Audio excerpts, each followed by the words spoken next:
So welcome back to the filmariot.net YouTube channel for the latest entertainment news, reviews and interviews. Once again, catching up with my YouTube podcast partner, who is Katherine Ellis from the PMK podcast. Do the jingle, Katherine. PMK TV! Now, we have been at the BFI Flare LGBT London Film Festival. What a fabulous festival it has been. I think we enjoy this every year. We've been, 3 years now? Yes. It's great. Sorry, I am listening. I'm slightly distracted. I'm with you now. Sorry. I am distracted by what we're talking about. So I'm just having a look at the actors that are in the film. Yes, doing your swatting there, doing your homework. Bit of last-minute swatting. Lastminute.com. Now, we've already reviewed a fantastic documentary called Raising Zoe. If you haven't checked out the video for that, you could just scroll back and check it out. But today we are reviewing Pushing Dead, which they have actually billed as an AIDS comedy based on a struggling writer who's HIV positive, has been for 20 years. Your thoughts, Katherine Ellis? I loved it, and I think to say it's an AIDS comedy is accurate.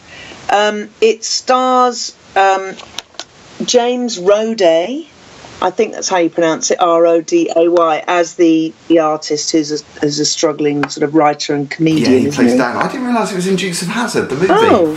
He's really funny, very dry. It's not a laugh out loud comedy, but it's very dry. I suppose it's quite black, which it would be given the subject.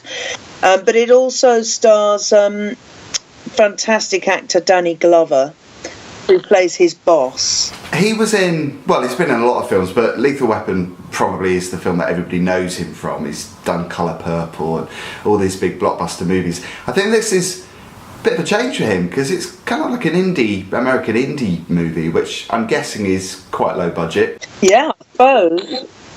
I mean, I think it's great that he's in it, because when I was flicking through the magazine, that was one of the things that stopped me, and because there's a picture of him and James Roday, who I hadn't seen before, and I thought, oh, Danny Glover, I always enjoyed Danny Glover, and that made me read it. So I think it's good that they've got a prominent actor in the film to draw people's attention to it and perhaps encourage them to view it, and perhaps they wouldn't if not for that. But I just thought it was fantastic because, as you say, this main character's been living with HIV for over 20 years, so it sort of follows the problems of him meeting someone and dating. That's part of it. But also just the struggle with taking all the medication and his, just the expense of it and having to get your insurance done and all of that. And there's one great scene where him and Danny Glover, who's his older boss, who's also on a lot of medication for whatever is wrong with him, they're sitting at the bar, because he owns a club, and they've got these pile of pills that they're both taking their pills together. And just such a powerful scene, because it just really does bring it home to you that, HIV and AIDS is an illness. There are lots of illnesses, and Danny Glover has this other illness, whatever it is, but there's no stigma attached to it. But essentially, they're both not well, and they're both taking their medicine.